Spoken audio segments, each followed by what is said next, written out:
Hey, guess what? I've hurt my hand. No, do you know what?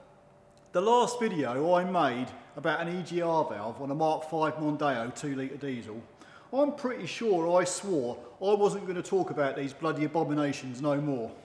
But here I am again today with an EGR in my hand. So what's going on? Well, I'm not actually going to talk about it. I'm just going to show you how to change it today. I'm not going to slag it down, despite the fact they keep cracking and leaking coolant. That is actually their main downfall. They leak coolant. Anyway, because I've got an engine out of the car, I can now show you how to change it. And that's the only reason I'm filming it, because if the engine was still in the car, it'd be too much of a task trying to get the camera in there to show you. So, while I've got this opportunity, I'm going for it. So, without further ado, let's get the hell on with it. Actually, before I start, there's a few tips I want to give you. First of all, you can do this entire job from underneath the bonnet, but you would need to remove the under tray from your engine because you're going to have to drain the water. There's a tap on the passenger bottom of the radiator. You can fit a hose on that tap and drain your water that way, or your coolant that way. Or if you don't want to do that, you can just unbolt this valve, as you'll see later, and where the bottom hose comes off the valve, when you pull this off, the oil cooler, the coolant's all going to piss out anyway, and it will run down the front of the engine and onto the floor. That's how I do it now. I just let it dump on the floor. Or in the worst case, I'll put a bowl underneath the car anyway if it's in the workshop, so I'm actually catching all the fluid. But anyway, so that's the main thing I want to get across. This is quite a big valve. It might look a bit daunting, but it's not. It's not that bad a job actually. In fact, you can do these quite quickly. But everything you want to do on it, you can do from under the bonnet. Okay then, get the old gloves on. So first up, on your air intake, there'll be a turbo hose here with a 7mm Jubilee clip. So you'll undo that and you'll pull your hose off and move that right out of the way. Your fuel temperature sensor multi-plug, it's not really in the way, but it's just easier if you take that plug connector off and just leave it hanging there. The wiring connector for your glow plugs is just clipped into your engine bracket. If you unclip that, and then you can like twist it round and just release the tab and remove the block connector. There's a metal bracket which runs over the top of the EGR valve, and there's a number of wires and vacuum pipes that are all clipped into it. All you need is your trim tool and just get all them poppers out so nothing else is actually connected to it. They've all got to come off, so all your wiring and vacuum pipes are loose. And disconnect your multi-plug for your EGR valve. There's two 13mm bolts holding an engine bracket onto the cylinder head. It really needs to come out of the way. So I'll undo them two bolts. There's a wiring loom that runs on top of this engine bracket and it's clipped into the bracket. But if you twist the bracket round a little bit, you can see the popper. So if you get some long nose pliers, you can literally squeeze the two tabs in, and then that will release the wiring loom, and then your bracket just pulls off. Another two connectors to disconnect. Your fuel pressure switch needs to come off, and your map sensor connector. Just pop that out of the way. Then unclip your wiring harness, and there's another clip down the side of the air intake. So we'll get that one out of the way. There is a metal pipe going from your EGR valve up to your air intake. It's held on by 4 8mm screws. We need to take all of them out. The two 8mm that are bolting this pipe to the EGR valve can be tricky to get your fingers in there once they're undone. So using a pair of long nose pliers, you can actually grab hold of them and lift them out without dropping them. And then you can just pull that pipe off.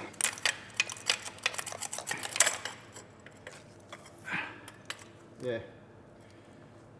This pipe has gaskets, both ends. I just reuse the old ones, I've never had a problem. But if you want to get new gaskets for it, then do so. We're now going to remove this air intake unit. It's held on by 3 8mm screws. A couple of these 8mm screws are quite difficult to get to, so having a wobbly joint helps an awful lot. So the first screw is just under here. This is the easiest one of the 3 to take out because you can keep the bar straight. That's that one out. And the second one is behind your map sensor. You can take the sensor out if you wanted to, but you don't actually have to. So I'll get that undone. It might not come out all the way because the sensor gets in the way, but when we undo the third one, then you can loosen it some more. And the last one is next to the dipstick. Now the housing's loose, you can remove your top bolt all the way. There. And then finally hold the housing while you undo this last bolt, the last few turns, and that's it. If you turn the housing upside down, there'll be a plug connector. You just need to disconnect this one as well.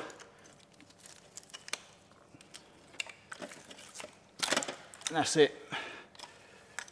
And remove that housing completely. One throttle housing. So all we need to do with this at the moment is just put it safely out the way, or it's not going to get kicked.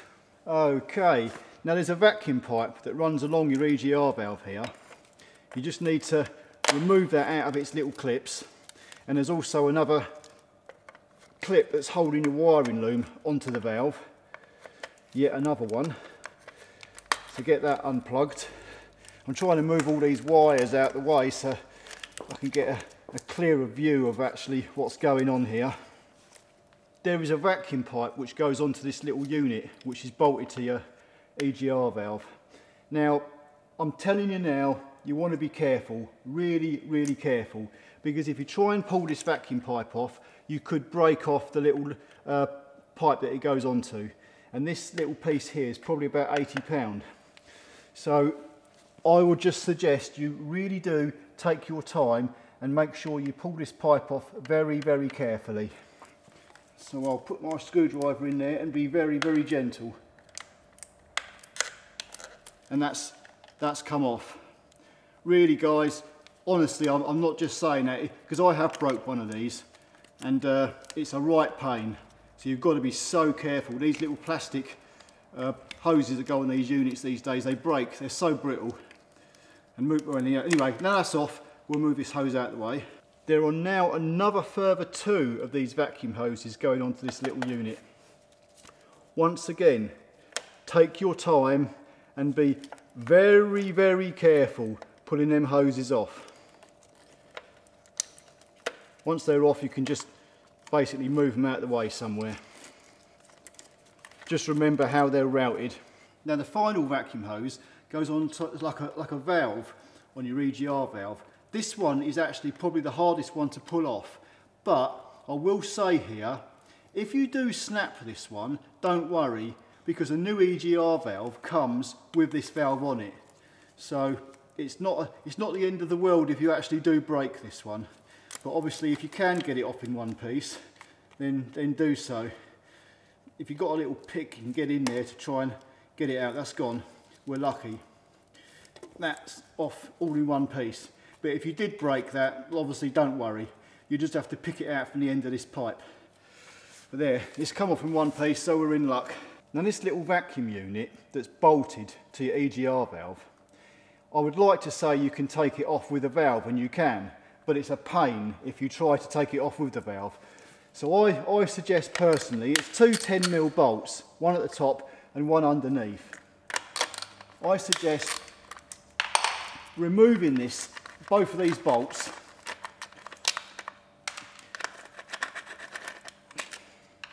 and just taking this unit out of the way. It just gives you extra room, and there's another reason for this as well. There is another wiring harness connected to the bottom of this, and it's a right pain to get off. And if you try and take the valve off with this on, you could find yourself in all kinds of problems. So now I've got it removed, I can actually get my trim tool down there and remove that wiring connector or popper that's holding the wiring loom onto it. It will normally break because it's in so tight, but it's no big deal because it's only a bracket at the bottom. But the wiring harness connector that goes onto the base of this vacuum unit, it always seems to break this lug off because it's very weak. But anyway, now it's off, we can carry on. There's one more wiring connector at the base of the EGR valve, which actually goes onto this light throttle linkage. It's easy with a pick because it's a bit of a difficult connector to get to. But if you get a pick under there, you can literally hook it off. If you can just pull the tab back, and that's it, we're off. Okay, now holding the valve body on, there's a 10mm nut at the top here. So we'll just get our socket on that and remove that. That's easy enough. Okay, along by the side where your glow plug wires are, there are two 8mm screws which hold this EGR valve to the cylinder head. You just need to remove both of these little 8mm bolts. That's that one, and that's that one. Now underneath the valve, between this vacuum unit and this wiring connector, if you look in there, you'll see a 10mm bolt. It's holding the bottom of the housing assembly to the engine block. You can, believe it or not, from underneath the bonnet, you can get your hand down here with a socket and a bar and go under there and feel it. You can actually get your fingers on it. So you can undo it from the top.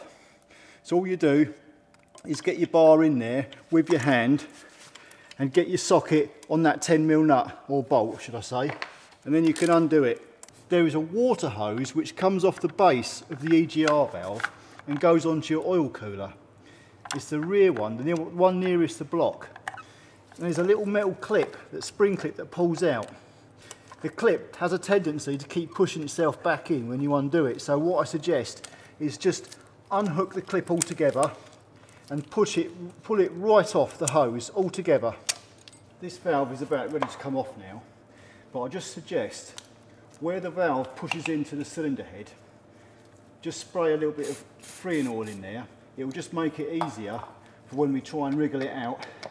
So now all the bolts are out, we can literally just get our hands on this valve and just wriggle it as you pull it. It's only held in by the water connection that pushes into the cylinder head. And obviously if this was in the car, you can then just pull this wiring loom up a little bit, lift this valve and pull it up. Then you can pull off your hose that's on the oil cooler, which generally comes off pretty easily, and then pull the whole valve out and through the top of the bonnet.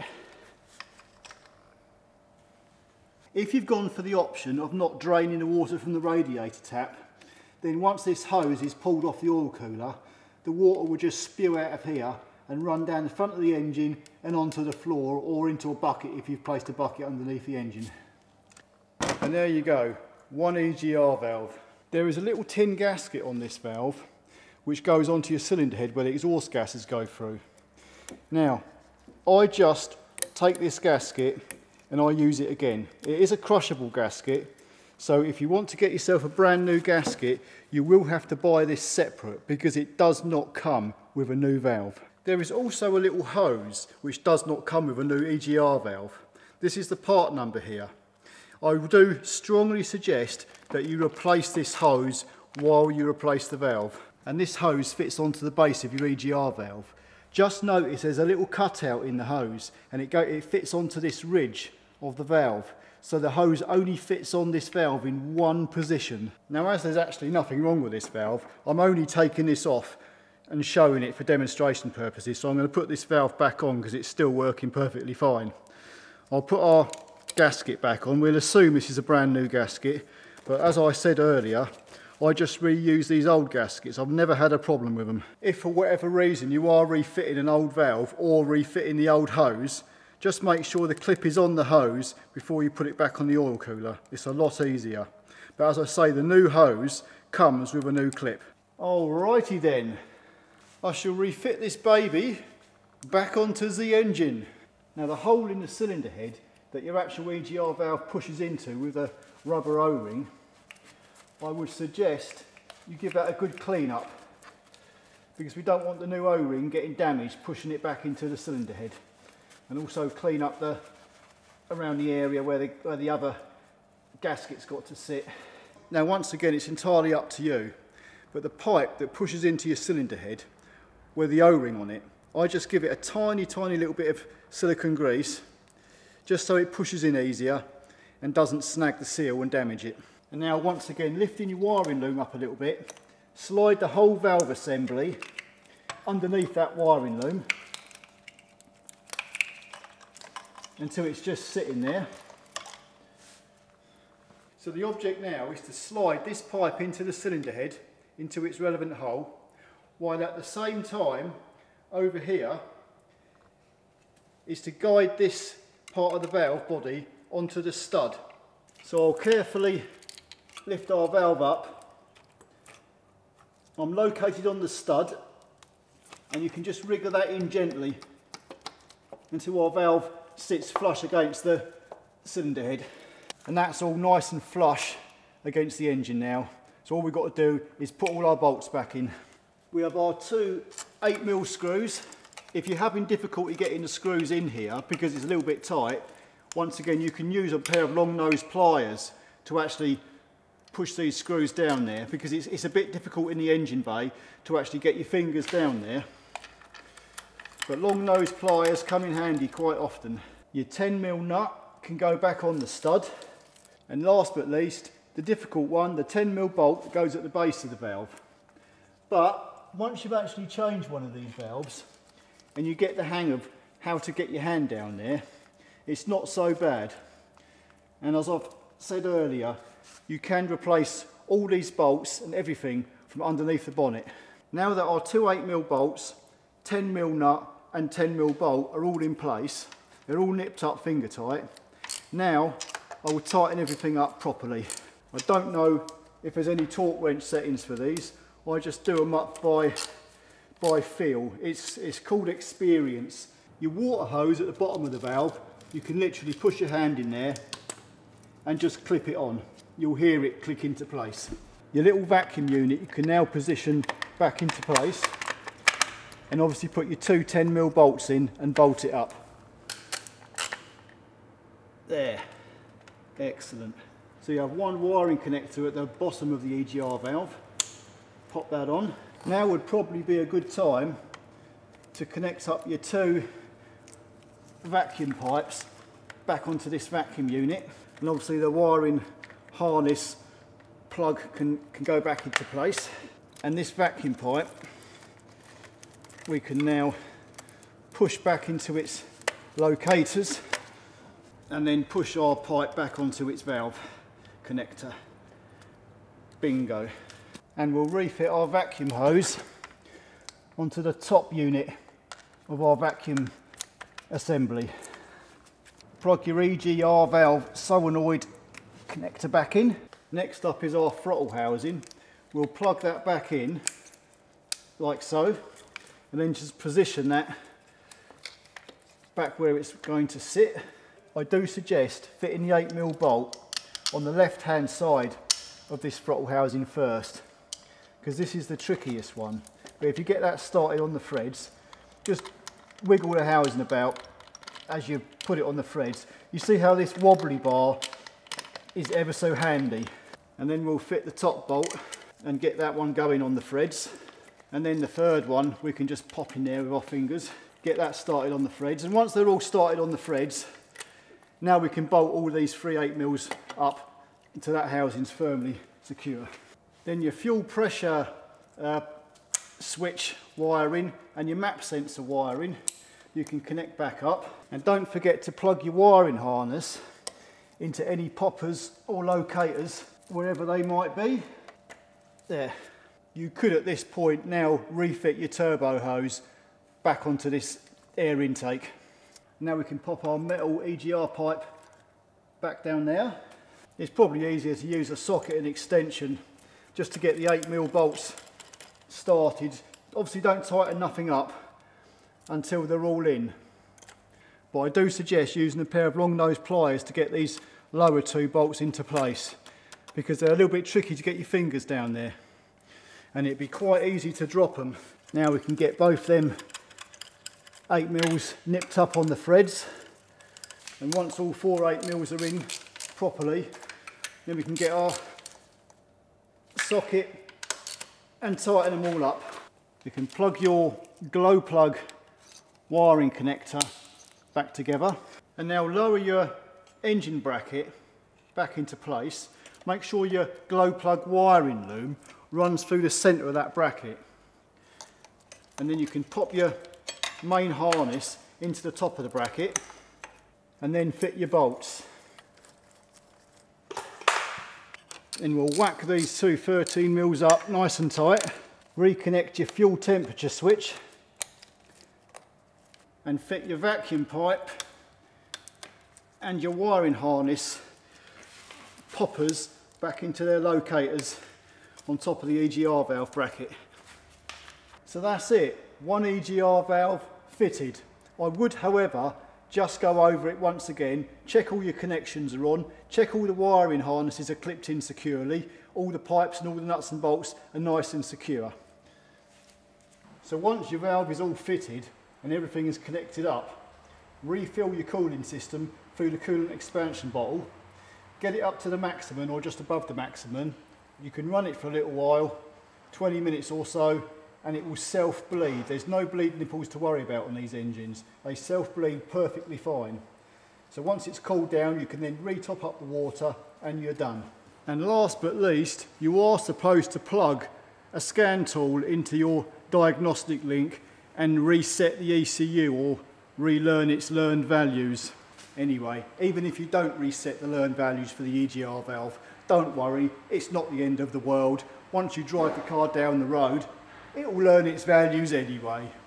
See? That weren't so bad, was it? You should be able to piss one of these in like half an hour. I don't actually know why they're so big. It's probably got something to do with they're not running on AdBlue, and it's to get around the Euro 6 emissions. Oh, fuck. Oops. Silly me. Oh dear, I think that's broke it. Well, I just hope Ford are still going to give us our surcharge back on it, because there'll be something to say if they don't. Anyway, I don't know. I'll tell you what I do know though. I got my skanky arse out at 4:30 in the morning to make this bloody video. Okay then. Right, we're done. I suppose I better just go in the office and say hello, because you know it wouldn't be a proper video without Monica in it, would it? So here she is. Yeah, where's your mate Marie gone? Cigarette. She's gone where? Out. Oh, she cleared off quick. So how are you today? I'm good, thank you very much. You do know it's November the 5th, don't you? And? Have you got anything planned? No. No. Anyway, Monica, I've got one more thing to say to you. See ya. Well, apart from see ya, I haven't got no wooden acting for us to do today. Yay! You're an off-white, you're a bit overexposed, you look a bit like a ghost. You never Hang know. on, let me do the exposure. There you go. You never know. Your suntan's showing now. Okay, see you later. Bye! There you go. Monica's said hello, guys. Now we can all go home. That's it. So till the next time. Oh, hang on a minute. Flippy deck, it's dark in here now. 1 minute. Let me just adjust the exposure again. That's better. Right. That's it. Till the next time. See ya.